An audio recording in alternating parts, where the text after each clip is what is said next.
บอกให้ได้ฟ้าโอ้ฝนเป็นคนอุ้มน้องจังว่าฟ้าเอ้ยฟ้าห้องข้ามพาใจเงาห่วมคิดฮอดตาหวานเจ้าจากไปในเมืองตั้งนานป้าอายท่าอยู่บ้านนั่งกินน้ำตาเจ้าคงลืมแล้วน้อคำเว้า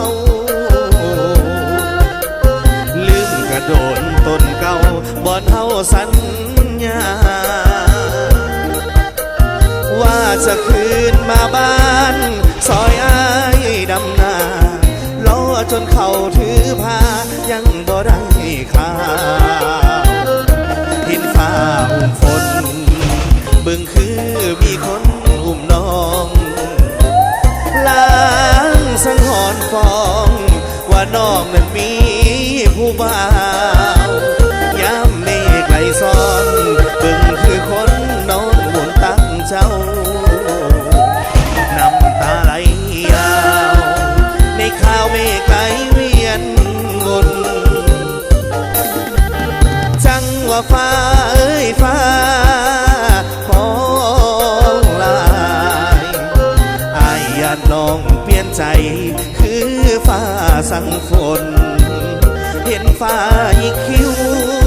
อายแห้งเป็นห่วงหน้ามนเห็นฟ้าอุ้มฝนบึงคือคนอุ้มน้อง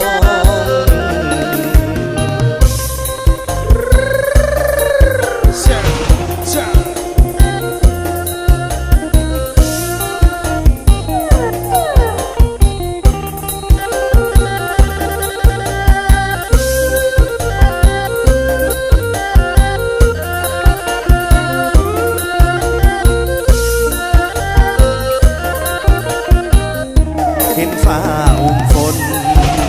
บึงคือมีคนอุ้มน้องล้างสังหรณ์ฟองว่าน้องนอนน้ำผู้บ่าวยามเมฆไหลซ้อนบึงคือคนนอนหมุนตั้งเจ้าน้ำตาไหลยาวในข่าวเมฆไหลเวียนวนจังว่าฟ้าเอ้ยฟ้าห้อ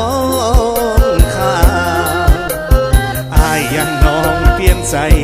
คือฟ้าสั่งฝนเห็นฟ้ายิกคิ้วอายแห้งเป็นห่วงหน้ามนเห็นฟ้าอุ้มฝนบึงคือคนอุ้มน้องอายแนมเห็นฟ้าอุ้มฝนคือจังมีคนมาอุ้มเมียอายเอายาวไปยาวไป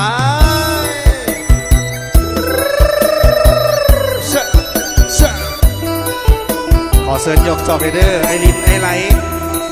ไอหมอนสีเบิดทุกโต๊ะนะทุกคนนะ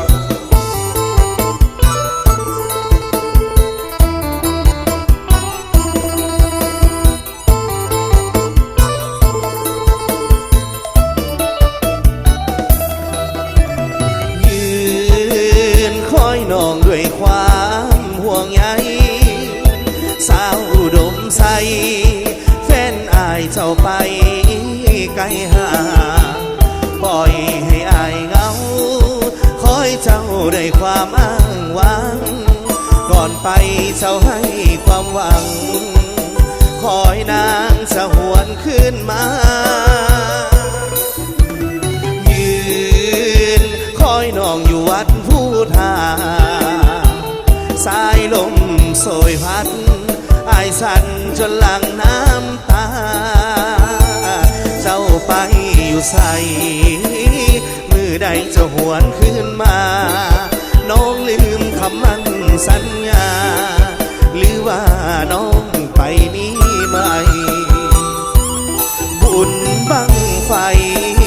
เงาหลายบ่มีเจ้าเคียงน้องอยู่ในเวียง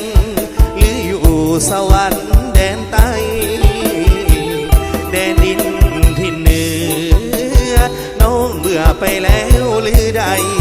เบื่อคนจนคืออายจึงได้มีไม่มาขอวอนไหวพระเจ้าสิ่งคำสวยดลงามคำตาดำขึ้นบ้านเถิดน้องเถียงหน้าหลังเก่าคอยเจ้าด้วยความมนมองทุกวันอายตั้งตาคอยน้องคืนอุดมใส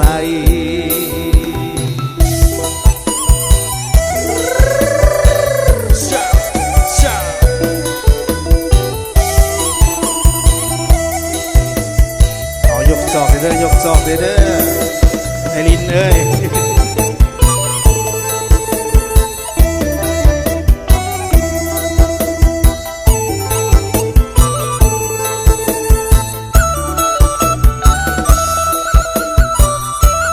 บุญบังไฟเงาลายบ่มีเจ้าเคียงน้องอยู่ในเวียงหรืออยู่สวรรค์แดนใต้แดนดินที่เหนือน้องเบื่อไปแล้วหรือใด